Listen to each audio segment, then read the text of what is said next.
Ви благодарам што сте денес овде на нашето представување на резултатите од истражувањето на групацијата EOS, чија компанија представничка на нашиот пазар е EOS Matrix. Истражувањето европски платежни практики има една традиција во рамки на групацијата EOS. Ни представува особено задоволство што денес со вас ќе ги споделиме резултатите од последното истражување и ќе направиме една споредба и паралела со претходните вредности кои што ги имаше ова истражување. Особено ме радува што има посетеност, има интерес за оваа тема, секогаш актуелна. Се надевам ќе најдете за интересно она што го имаме и припремено како материјал, кој што ќе го добиете по самата презентација. Така да уживајте за кратко, за вовед. Јас можам да кажам дека да, генерално и сите што се присутни во салата може да се согласиме дека загрижува фактот дека платежните навики во континуитет се влошуваат. Она што е како еден извадок од она што ќе го проследиме набрзо е дека секоја пета фактура во Западна Европа и секоја четврта фактура во Источна Европа, според нашето истражување, е во задоцнување или воопшто не се плаќа. Па од тука генералниот заклучок е дека европската економија гради песимистички поглед во однос на тоа што носи иднината. За тоа кое е значењето и начинот на тоа како треба да се соочиме со ваква ситуација, се обидовме при неколку прашања во истражувањето тоа да го доближиме. Она што јас би сакала да го истакнам е дека на некој начин Источна Европа предничи пред Западна Европа во делот на практичната примена на професионален пристап во процесот на управување со побарувањата. Повеќе од половината од испитаните компании истакнале дека веќе се подпираат на специализирани компании и агенции кои што работат во професионалното управување со побарувањата. И од тука таа практика се очекува да продолжи и треба да продолжи со цел да се правилно соочиме со проблемот што го носи ненаплатеното побарување, а знаеме дека директно влијае на профитабилноста на компаниите, најмногу на нивната ликвидност. Од тука можам да кажам дека спремивме интересен пристап и би препуштила сега теренот на нашата презентерка Анета. Повели Анета и ви посакувам успешна презентација. Благодарам Башевска. Добро утро, добар ден и од мене. Јас сум Анета Додевска, водител, презентер и модератор на денешниот настан. Во друштво сум со Огнен Огненовски од Target Group.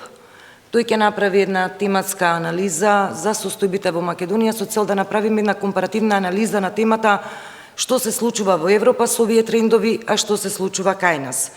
Имам јас подготвено еден вовед со цел да направиме влез на самата тема. Ќе читам и презентирам малку побавно, бидејќи истражувањето изобилува со многу податоци и бројки, па од тука да можат да допрат до вас и да бидат сватени. Ке започнам со поента. Една од 5 компании во Европа стравува за својот опстанок поради тоа што клиентите доцнат или воопшто не ги плаќаат побарувањата. Овој податок не само што не е наивен, туку се согласуваме сите дека е и сериозно загрижувачки. Има ли решенија за наплата на побарувањата и секако кои се тие? Еве со овој вовед ви велам добре дојдовте на денешната презентација на извештајот Европски платежни навики 2022 година, изработен од EOS групацијата во партнерство со независниот институт за истражување Кантар. Истражувањето Европски платежни навики веќе има традиција, се спроведува од 2007 година и во фокусот ги става проблемите пред се во нередовната наплата на побарувањата преку анализа и на причините и на последиците од ваквите состојби и за компаниите и за клиентите. Кога велам клиентите, секако тука ги подразбираме и граѓаните, бидејќи тие се дел од тој должнички круг. Неколку информации би сакала за релевантноста на ова истражување. Спроведено е во периодот од 4 март до 19 април оваа година. EOS проведе телефонски интервјуа со дури 3200 компании во 16 европски земји. Еден голем опсек со цел да се добие што по-конкретна и пообсежна слика за состојбите. На поставените прашања, поврзани со искуствата во плаќањата, но и поврзани со управувањето на побарувањата, одговори се побара од 200 компании од Белгија, Бугарија, Чешка, Хрватска, Данска, Франција, Германија, Грција, Унгарија, Полска, Романија, Словачка, Словенија, Шпанија, Швајцарија и Обединетото кралство. Резултатите од анкетното истражување Европски платежни навики 2022 година се многу обсежни, би рекла. Прво, иако истражувањето се потпира на бројки статистики, проценти кои зборуваат за состојбите, сепак е тоа многу повеќе од сета оваа статистика. Ги лоцира причините за проблемите во ненавремените плаќања. Го нотира начинот на кој компаниите се обидуваат да се справат со овој проблем, но нотира и решенија како може управувањето со побарувањата да стане позитивна практика во работата на компаниите. И второ, сите овие увиди се важни, бидејќи помагаат подобро да се предвидат состојбите на пазарот и се основа, односно една база пред се во насока на наоѓање на решенија за амортизирање на проблемите поврзани со навиките на плаќање. Како што ќе може и да видите од самата презентација со која почнуваме наскоро, наплатата на побарувањата е само еден, би рекла, мал изолиран сегмент, една активност од комплексниот механизам за менеджмент со побарувањата. Процесот секако подразбира многу повеќе од тоа. Конкретно, одржливи и взаемно корисни решенија и за компаниите и за граѓаните. На страна на компаниите, истражувањето покажува дека тие ќе мора да продолжат да го професионализираат управувањето со побарувањата. Истражувањето ќе даде одговор зошто доверувањето на овие процеси на надворешен партнер, како и продажбата на побарувањата, кој е механизам како дел од овој процес, можат да бидат добро решение кое ќе ги минимизира последиците од неплаќањата кои ги чувствуваат на крајот и самите компании, клиентите и граѓаните. Истражувањето воедно дава увид и во трендовите на управување со побарувањата и дава кратка анализа на начините на плаќање кои се достапни на пазарот во Европа. Потенцирам дека ова истражување ги таргетира состојбите во европските компании, односно компаниите во Европа. Со оглед на тоа што изминатите години светот Европа, со тоа секако и Македонија, се соочуваат со комплексни кризи, истражувањето се фокусира на влијанието и на пандемијата и притисокот на пандемијата што таа го направи за дигитализација на работните процеси во компаниите. И овде веќе најавувам дека има интересни податоци за трендовите на оваа тема. Уште едно суштинско прашање поврзано со одржливоста на компаниите, офатено со ова истражување, а тоа е користењето на податоци и напредна технологија. Ова, почитувани присутни, е само тематски вовед за презентацијата, како што кажавме, Европски платежни навики 2022 година. Само да кажем дека ова е 13-то поред репрезентативно истражување. Сега би сакала да одиме со бројките статистиките од кои ќе можеме практично и да ги видиме трендовите за кои ќе зборуваме. Првата тематска единица е платежни навики. Со наслов висок процент на задоцнети плаќања или неплаќања во 2022 година, веројатно да, го имаме и првиот слайд. Најпрво пандемијата, сега и вкупната економска криза поради војната во Украина значително влијае врз нарушување на синџирот на редовни плаќања, како помеѓу компаниите, така и помеѓу компаниите и клиентите. Регистрирано е влошување не само на нашиот пазар, туку и на европските и глобалните пазари. Одиме со процентите. Истражувањето покажува дека најлоша е состојбата со деловните субјекти на истокот. Конкретно, како што можеме да видиме од слайдот, секоја петта фактура во Западна Европа и секоја четврта фактура во Источна Европа или се плаќа задоцнето, или воопшто не се плаќа. Иако компаниите ги продолжуваат роковите за клиентите, се плаќа се подоцна. Овој сегмент содржи интересни податоци околу навиките за плаќање. Задоцнетите и одложените плаќања го вклучи алармот за нарушена ликвидност на компаниите, во обид да се најде решение од 2019 година. Компаниите за клиентите ги зголемија, односно продолжија роковите за плаќање. Но што се случи и покрај ваквото пролонгирање? Годинава рокот изнесува 37 дена, за разлика од 2019 кога рокот беше 33 дена. Но и покрај оваа дополнителна флексибилност, истражувањето покажа дека фактурите повторно се плаќаат и по истекот на веќе пролонгираните рокови. Она што е алармантно е дека и овој веќе пролонгиран рок за плаќање, потенцирам, се пробива. Годинава во споредба со 2019 година регистрирано е влошување. Сега тој рок изнесува дополнителни 19 дена, за разлика од 2019 година, кога роковите беа пробиени за 16 дена. Кај компаниите, доцнењето во плаќањата се задржува на исто високо ниво од 24 денови, во споредба со 23 дена во 2019 година, но и ако овие бројки се високи, би констатирала во овој дел, еве да си дадам слобода, оптимистички би било ако се задржат на овие рокови на плаќање кај компаниите. Преминуваме со следниот слайд. Песимистички погледи кон иднината. Навистина овој наслов песимистички звучи. Ненавремените и задоцнетите плаќања се директен атак за ликвидноста на компаниите. Последиците се следни, да го видиме тоа преку проценти.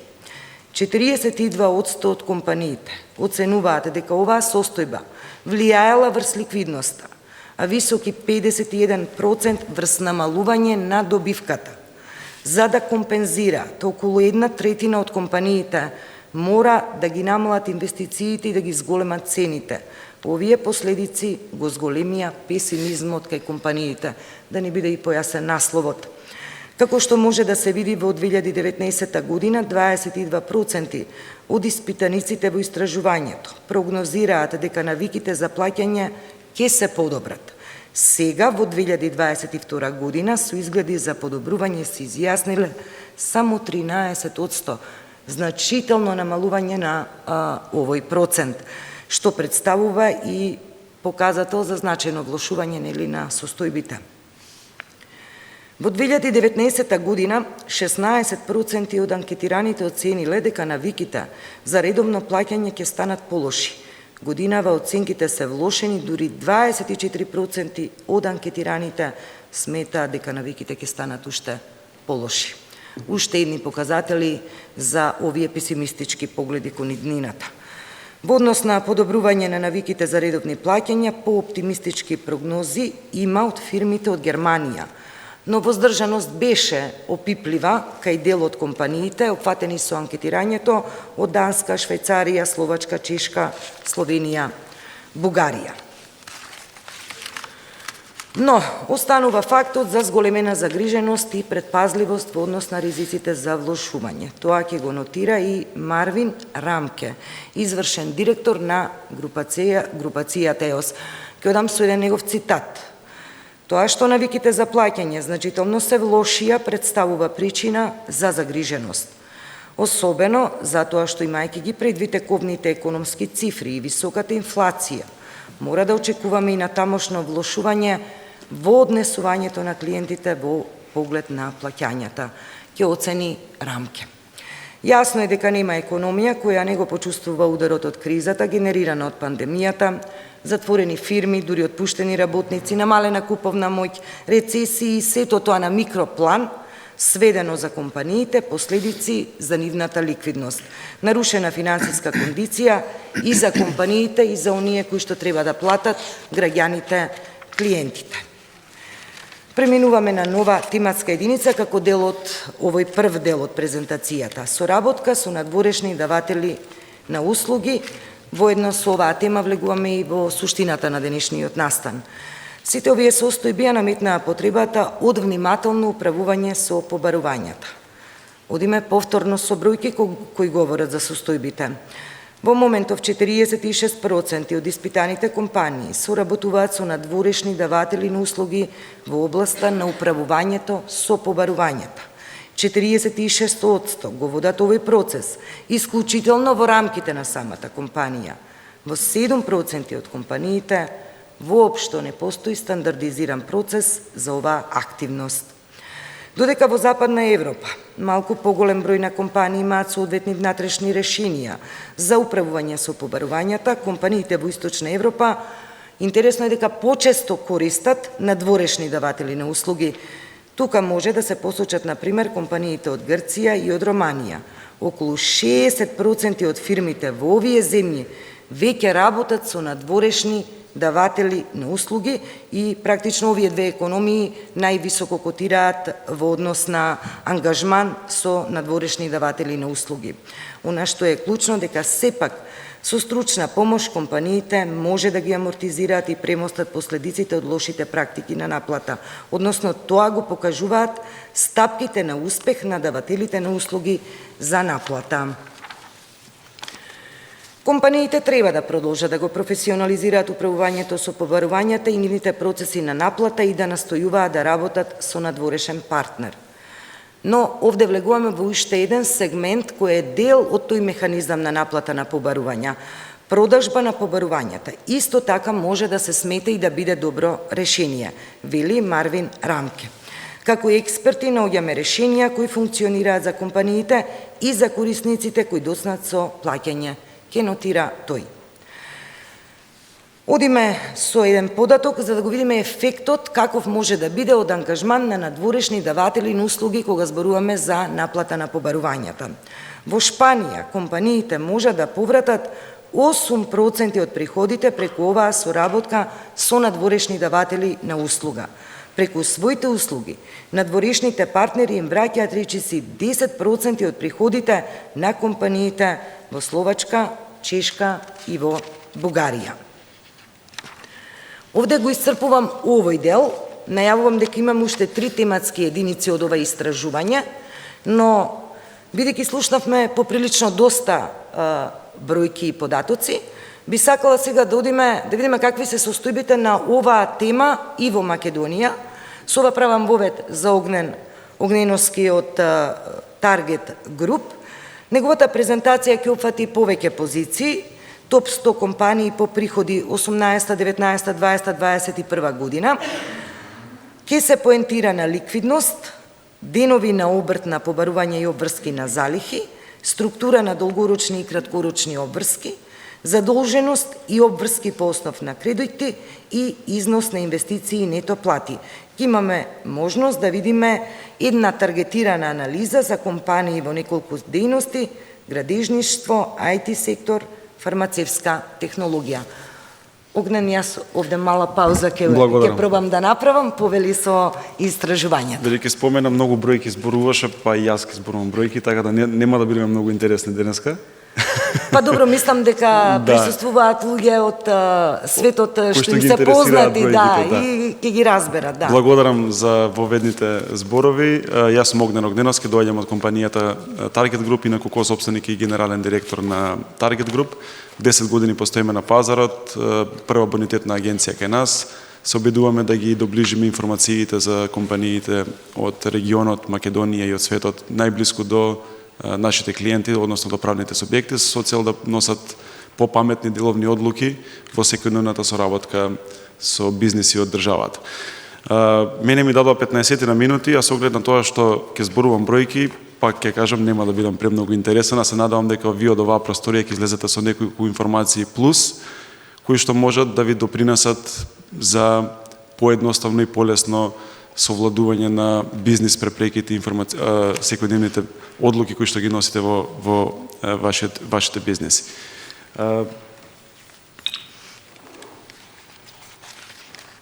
Како што спомена Анета, денеска ќе се обидам да направам брза презентација на анализата која што ја направивме, инаку опфатени се топ 100 компании по приходи во Македонија од 2018 до 2021 година. Анализирани се обврските по кредити и обврски кон добавувачи, анализа на показателите на топ 100 компании и зошто се земени овие 3 дејности: градежништво, фармација и информацијски технологии, бидејќи градежништво е секторот кој што е доста актуелен во последниве 2 години, а со почеток на 2020 на ковид кризата, сите знаеме, на некои места и до 50% порасна цената на недвижниот имот. Секторот на фармација многу профитираше во делот во последните 2 години, додека информацијската, односно IT секторот и индустријата е водачка гранка, водачка индустрија моментално кај нас во Македонија и многу е актуелна како тема која што е интересна за анализа. Топ 100 компании кај нас во Македонија се компании над 80% кои што се во овој дел се компании со кои што се од дејноста на трговија на големо и мало. Они дел кои што се разликуваат компаниите во самата листа се разликуваат согласно врските на компаниите кои влегуваат во нивните биланси. Ке почнеме со јас заборавам дека не сум на компјутер кога минувам, па морам и ова да го... Значи, ова е првата? Да. Првиот слайд е каде што ги поделивме видовите на обврски по дејности за 2018 година. Се извинувам. Краткорочни, земавме во предвид неколку обврски. Првите се краткорочни, кои што се до 12 месеци, одложени даночни обврски, долгорочни обврски над 12 месеци и долгорочни резервирања за ризици и трошоци. Во овој сегмент спаѓаат сите обврски кои што компанијата би требало да ги резервира за да ги сервисира во текот на следната година. Со оглед на тоа што краткорочните обврски се во делот на индустријата најголеми, може да се заклучи дека како по дејност на индустрија влегуваат сите компании во делот на производството и секаков тип на производство од електрична енергија до храна, пијалоци, тутун и така натаму, додека долгорочните обврски спаѓаат како обврски кои што се најмногу застапени во секторот на градежништво. Ова бројка е застапена во сите 4 последователни години од 2018, 2019, 2020 па 2021 година, со тоа што краткорочните обврски на компаниите од секторот на индустријата, односно на производството, од година во година се зголемуваат, но исто така и се зголемуваат долгорочните обврски на градежниот сектор, што значи дека користат разни типови на задолжувања од типот на кредити и слично за да го финансираат имното работење. Јас бидејќи се ова премногу бројки, се надевам дека оваа анализа потоа ќе биде доставена до секој од вас, но ќе имате подетално време за да ја погледнете. Би се задржал само на суштината, а тоа е обврските кон кредити и обврски кон добавувачи. Трговија на големо и мало има најголеми обврски по обврски спрема добавувачи. Ова е предмет на анализа 2018 година. Од 2018 до 2021 година се зголемуваат сите обврски према добавувачи на целата дејност на трговија на големо и мало.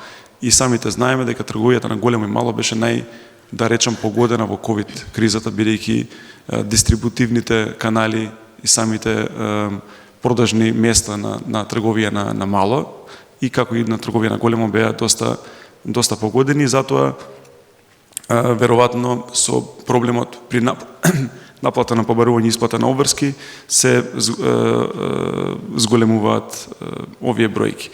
Долгорочните обврски по заеми и кредити во секторот на градежништво се убедливо најголеми со износ над 36 милиарди денари во 2018 година и овие износи се зголемуваат и доаѓаат до скоро 45 милиарди денари во 2021 година.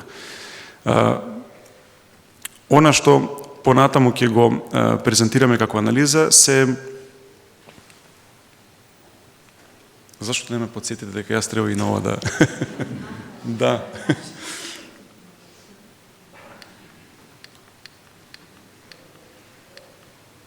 Не можам да гледам од овде и затоа и го користам ова. Дојдовме до...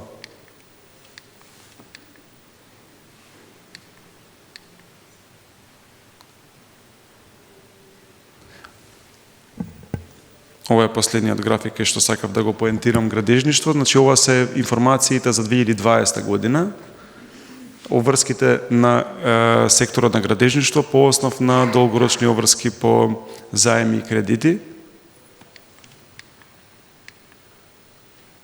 И 2021 година, каде што веќе имаме до 45 милиарди денари задолженост по тој основ, додека краткорочните обврски на целиот сектор на трговија на големо и мало е убедливо најголем во заедно со секторот на индустрија, односно на секторот на производство.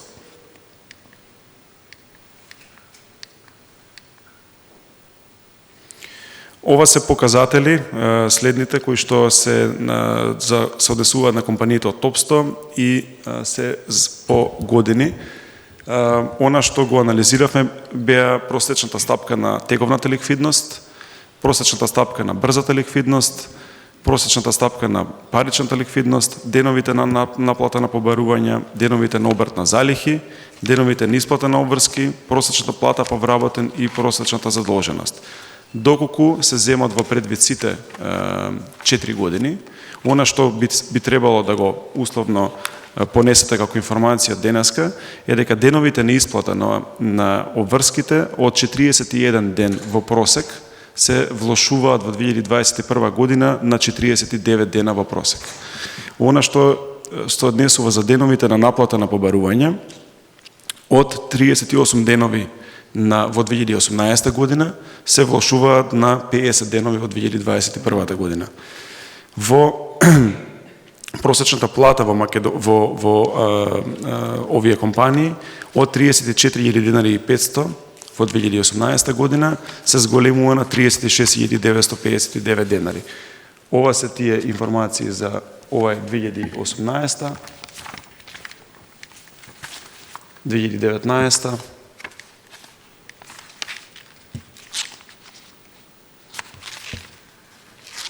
2020 и 2021.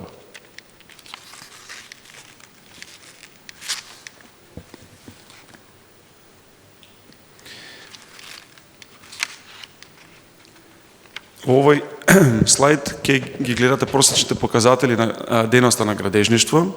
Топ 10 компании беа во предвид земени во оваа анализа, со цел да се види активноста нивна во делот на просечните нетековни средства кои што ги имаат од 2018 до 2021 година, просечните денови наплата на побарување и просечната плата која што ја исплаќаат во просек како компании. Просечната плата, ако почнам од тука, во секторот на градежништво бележи голем скок од 2018 до 2021 година и таа од 25.000 денари и 270 доаѓа на 34.085 денари, додека просечните денови на наплата на побарување се влошуваат и од 113 дена за потребни за наплата на одредено побарување во просек за една компанија се влошуваат на 183 дена во 2019 до 312 во 2020 додека е ковид годината и веќе се стабилизираат условно на 224 дена во 2021 година. Чисто да се напомене во секторот градежништво како солиден просек за наплата на побарување негде помеѓу 150 и 200 денови, зошто бидејќи самата активност при изградба на градежни, пример, дали е тоа магазин или зграда и слично, времето за наплата, односно продолжба на тие инвестиции е многу поголемо и повеќе време зема за разлика од други дејности при трговија на големо и мало и слично. Следнијата дејност е просечни показатели на дејноста на фармација. Просечните нетековни во 2018 година просечните нетековни средства на секторот на фармација се 17,5 милиони денари, додека во 2021 се зголемува на 24 милиарди денари. Просечните денови на наплата на побарување од 34 дена паѓаат на 30 дена, додека во периодот од 2019 до 2020 има една мала, да речем, стагнација и во другиот сегмент просечната плата на повработен од 34.000 денари паѓа на 26.000 денари во 2021 година. Имавме дискусија на околу овие бројки. Во секторот на градежништво се бележи раст на просечната плата на повработен, додека во секторот на фармација имаме сериозно намалување на просечната плата повработен. Дали тоа се должи на актуелноста во самите сектори и недостатокот на работници во градежниот сектор допринесува за зголемување на тие плати, додека во фармацијата и бележиме период во кој што актуелна е доста таа цела индустрија од ковидот па наваму и голем број на вработени, односно потенцијални вработени би сакале веројатно да пристапат и да работат во тој сектор и затоа конкурентноста е многу поголема таму и самата плата ја и користат стопанствениците и сопствениците да ги условно намалат просечните плати на самите вработени. IT секторот го анализиравме. Во 2018 година во IT индустријата, односно во ИКТ индустријата, просечните нетековни средства од 90 милиарди денари се имаат намалено на 48 милиарди денари во 2021 година, значи се имаат скоро за 50% намалено, додека просечните денови на наплата на побарувања се имаат подобрено во овој сектор од 76 денови на 45 дена во 2021 година, а платата од 65.000 денари, односно скоро 66.000 денари во 2018 се има зголемено на 85.000 денари во 2021 година. Накратко, ова е сублимат на многу брзата и кратка анализа која што требаше да се подготви за овој настан. Ви благодарам на вниманието. Јас сум тука да ви одговорам на одредени прашања кои доколку ги имате се поврзани на самата анализа. Благодарам.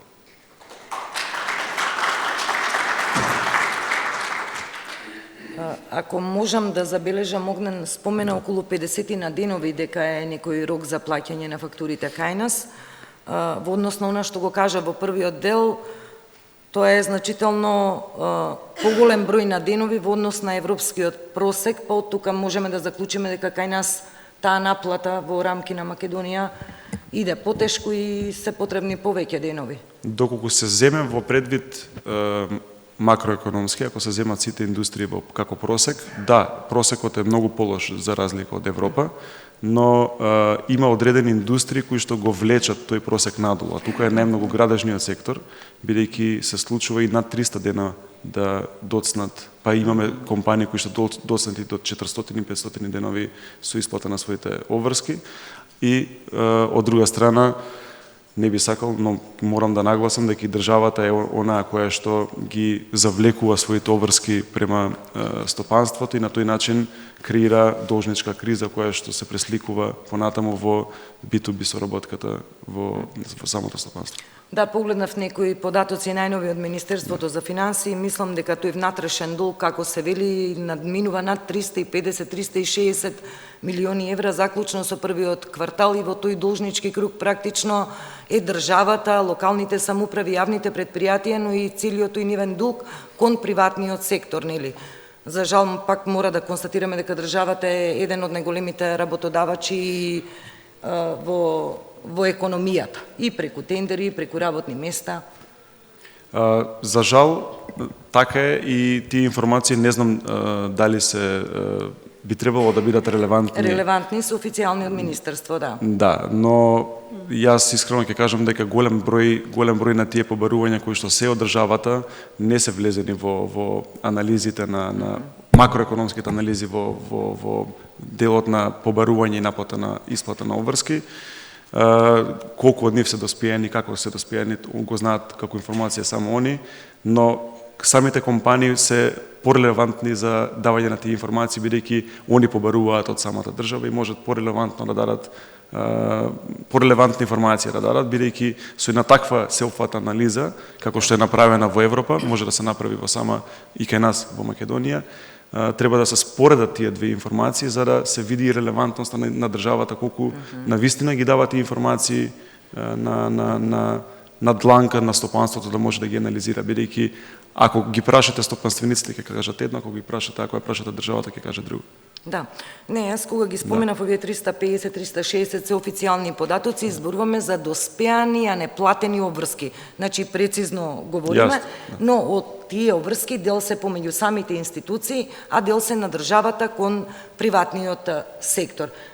Секако е страшно дека зборуваме за милионски суми, стотици милиони евра, генериран внатрешен нели долг, кој што пак зборува, повторно зборува за состојбата кај нас. Огнен, ти благодарам за овој дел.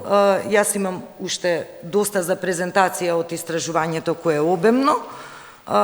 Продолжуваме, повторно се враќаме на трендовите во Европа, за да ја добиеме комплетната слика на денешниот настан.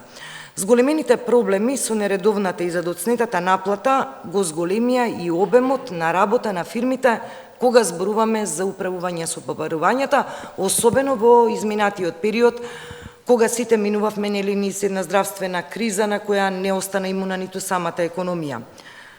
Дури една од 3 компании посочила дека нивниот обем на работа на управување на побарувањата е зголемен поради пандемијата. Обемот на дополнителната работа се зголемил за околу 5%. Притиснати и соочени со побарувањата, компаниите беа принудени да донесат многу важни и различни стратегии за тоа како да се справат со овој дополнителен обем на работа, генериран пред се поради здравствената криза. Околу една од 2 компании успешно го вклучиле дополнителниот обем на работа во постојните процеси, додека една од 4 прибегнаа кон ангажирање на надворешни даватели на услуги. Една позитивна промена во ова се е поголемата дигитализација на управувањето со побарувањата, при што една од 4 компании успеала да го забрза овој процес. COVID-19 не беше поттикнувач на дигитализација во управување со побарувањата. Еве зошто. Истражувањето покажа дека помалку од половина или 45% од европските компании имаат само делумно или едвај дигитализиран процес на потсетување на клиентите за редовно да ги плаќаат своите обврски. Истражувањето покажува дека само една од 10 компании се уште главно се потпира на рачни процеси. Други 5 воопшто немаат воспоставено стандардизиран процес. Иако поголемиот дел од компаниите веќе користат различни дигитални алатки во оваа област, сепак секоја 5-та компанија целосно успеала да го дигитализира процесот. Интересно е дека и покрај трендовите на дигитализација има голема поделеност во мислењата во однос на прашањето до кој степен вештачката интелигенција го менува управувањето или може да го смени управувањето со побарувањата. 44% од испитаниците се убедени дека вештачката интелигенција има потенцијал да донесе револуција во процесот на управување со побарувањата. 1/3 од фирмите пак сметаат дека вештачката интелигенција во оваа област представува само еден модерен израз, како да кажеме, што е преценет и не би дал некој ефект. Трендови во управување со побарувањата. Со прелеани последици од пандемијата, а сега за жал и нели со војната во Украина, годинава компаниите ги нотираат безбедносните прашања, како што се подобрувањето на заштита на податоците и кибербезбедноста како најголеми трендови во управување со побарувањата. Во Франција и Белгија меѓу главните трендови се вбројуваат и одржливите активности. Криптосредствата, дигиталните валути, машинското учење и синџирите на блокови, блокчейн се сметаат за најмалку важни трендови. Безбедносните ризици наметнаа потреба од зајакнување на браната за заштита на податоци. Ова игра важна улога, особено за компаниите во Грција и во Полска. 7 од 10 компании веќе ги спроведуваат ваквите мерки во пракса. Покрај заштитата на податоците, компаниите исто така првенствено работат на персонализација на процесот на наплата на долгови, како и на автоматизација на дигиталната комуникација со клиентите. Преминуваме на нова тематска единица веќе. Податоци и технологија, работни практики засновани на податоци. Овој дел од истражувањето нуди интересни наоди и ќе видиме зошто. Речиси половина или 47% од европските компании заостануваат едвај или минимално своите работни практики ги засноваат на податоци. Половина од компаниите во истражувањето пак изјавија дека нивната компанија се потпира или многу се потпира на употреба на податоци. Еден загрижувачки податок, 1 од 10 компании се уште не е оспособена за системско управување со податоци. Употребата и потпирањето на податоците во работните практики на фирмите сепак е различна, нормално во различни земји, во различни економии. Во Германија моментално само 5% од компаниите сметаат дека се потпираат на податоци во работењето. Значи 5% сметаат дека се потпираат на податоци во работењето. Во Франција пак секоја пета компанија се смета себе си за таква. Да, ова е вовед практично и за следниот слайд. Компаниите се сметаат себе си за многу прогресивни кога станува збор за безбедност и заштита на податоци, но сепак треба да поработат во однос на количината и квалитетот на податоците. Како што видовме, 52% од финансиските директори во европските компании изјавиле дека нивните компании се или до висок степен се засновани на податоци. Но во истражувањето е интересно што испитаниците не ја сметаат заштитата на податоците и безбедноста на информациите како пречка за успешно спроведување на стратегијата за податоци. Мнозинството од над 70%, а во случај на приватност на податоци дури 80%, ја сметаат својата компанија за многу прогресивна или прогресивна во овој поглед – безбедност и заштита на податоци. Од друга страна, обемот и квалитетот на податоците представуваат поголем предизвик за компаниите. Половина од испитаниците, 53%, изјавија дека нивните компании не се прогресивни во однос на квалитет на податоци, а 55% не се прогресивни кога станува збор за обем на податоци. Потпирањето на податоците во работните практики на фирмите е еден од клучните фактори за конкурентност. Компаниите мора да бидат решителни да ја спроведат стратегијата за податоци. Ке изјави Јоаким Голер, раководител на аналитика во ЕОС. Дури ако за тоа се потребни инвестиции, поголема транспарентност, ефикасност и максимална можна автоматизација на деловните процеси, треба да бидат доволна причина за да се користат податоци, ке оцени Голер. Во овој контекст клучна улога пред се игра начинот на користење на податоците, доколку подетално се разгледа управувањето со побарувањата како област на примена, ќе се види потенцијалот за пообемно користење на податоците. Повторно одиме со проценти. 43% од компаниите во Европа користат историски податоци само за опишување на моменталните ситуации. Само 14% од фирмите користат податоци при донесување одлуки за управување со побарувањата. Ниво кое секако алармира дека оваа област е слаба карика во работењето на фирмите. Неминовно инвестициите и технолошкиот напредок представуваат неопходни предуслови за успешна стратегија за податоци. Повеќето компании веќе ги завршија првите чекори одејќи кон оваа цел.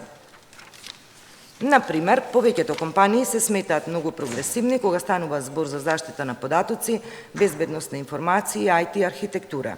Сепак се уште има значителна работа во поглед на агилните работни методи и пресметување во облак. Ова како заклучок со оглед на веќе кажаните проценти. Одиме на последната тематска единица од истражувањето – корпоративна одговорност и одржливост. За среќа, многу компании веќе ја признаваат важноста на одржливоста. Истражувањето покажува дека 8 од 10 компании веќе го сметаат одржливото усогласување како клучен фактор за успех на својата компанија. Во исто време, компаниите имаат јасно формулирано барање да работат на одржлив начин. Околу 3/4 од испитаните компании планираат да го направат тоа, не помалку од 2 од 3 компании изгледа дека веќе го имаат прашањето за одржливост ставено како приоритетно во својата агенда. Ова е случај за 65% од западноевропските компании, со што тие имаат мала предност во споредба со источноевропските компании. Но фаворит и сериозен пример за работење на компаниите на еден одржлив начин е секако високо развиената Белгија. Таму 3/4 од компаниите веќе работат на одржлив начин. Сепак, според анкетираните финансиски директори, ова не е доволно. 74% од нив сакаат компаниите да бидат поодржливи воопшто. Во многу компании има уште многу што треба да се сработи и да се направи, особено во поглед на управување со побарувањата. Важен сегмент на одржливост на компаниите и според резултатите на истражувањето ќе дојдеме до следните наоди. Само 31% од компаниите во моментов спроведуваат одржливи пракси во оваа област. Во овој контекст, одржливоста често се сведува само на прашања за заштита на климата и животната средина. Одржливоста и соодветната стратегија за одржливост. Сите се согласуваме дека играат се поголема улога во доделување на договори. 50% или половина од испитаните компании изјавиле дека ги земале предвид активностите за одржливост на потенцијалните деловни партнери при одлучување за доделување договори. Покрај тоа, нешто помалку од 80% од финансиските директори се убедени дека еколошкиот и социјалниот пристап представува важен фактор за успехот на нивните компании. Кога станува збор за одржливост во вашата компанија, прашањето за различноста е исклучително важно. Групацијата ЕОС, која веќе знаеме стои за ова истражување, но овие прашања им даде стратешка насока за во иднина преку формирање одбор за различност и инклузија. Огнен, кое беше пообемно статистички истражување? Малку ја пробав и со нарација да ги објасниме нели телопите. Овде го затварам истражувањето статистички, но сакам да прочитам како завршница една порака, да нотираме, да го заокружиме денешниот настан. Знаеме, сите ќе се повторам неколку пати, тоа и често и во емисија го кажувам, го чувствуваме сите ние, дека минуваме низ можеби историски најтешките економски околности, пандемијата, нешто што не се случува нели секојдневно, а сега и војната со Украина и сето тоа влијаеше нели врз скупните економски текови. Целта на оваа дискусија денеска, на оваа презентација, која беше малку и низ диоптрија и на економската криза и на пандемијата, беше да се истакне една експертиза, знаење и искуство што го поседуваат надворешните даватели на услуги, компаниите за професионално управување со побарувањата, кои значително можат да помогнат или да го амортизираат, олеснат тој процес во наплата на побарувањата. Една од нив, која работи на македонскиот пазар, сакам некоја минута еве за организаторот и компанијата која што практично го направи истражувањето, групацијата EOS Matrix, да кажам дека поседуваат експертиза која им дозволува да управуваат со побарувањата на своите клиенти на начин на кој се обезбедува решение кое ќе функционира и за компаниите и за корисниците, секако со некој взаемен интерес. Од компанијата ќе оценат дека технолошкиот напредок од секогаш бил составен дел на нивната ДНК на EOS Matrix. Дигитализацијата е на повеќе нивоа во рамките на самата компанија, во работењето се користи платформа за податоци и аналитика, но и раководење со модели за одлучување и пресметување со помош на вештачка интелигенција. Зборуваме, сакам да го кажам, значењето на експертите, секако тоа е многу важно да се има доверба за експерти кои целосно се профилирани за оваа проблематика со децениско работно искуство во областа на управување со побарувањата, предводени секако од технологија и иновации. Конечно е целта да се креира, она што го говоревме, одржливи решенија, взаемно корисни решенија кои ќе им помогнат и на компаниите да ги зајакнат механизмите и менеджментот за управување со побарувањата, со цел тие механизми да станат ефикасни и поуспешни, но и воедно да станат и позитивна пракса во работата на самите клиенти.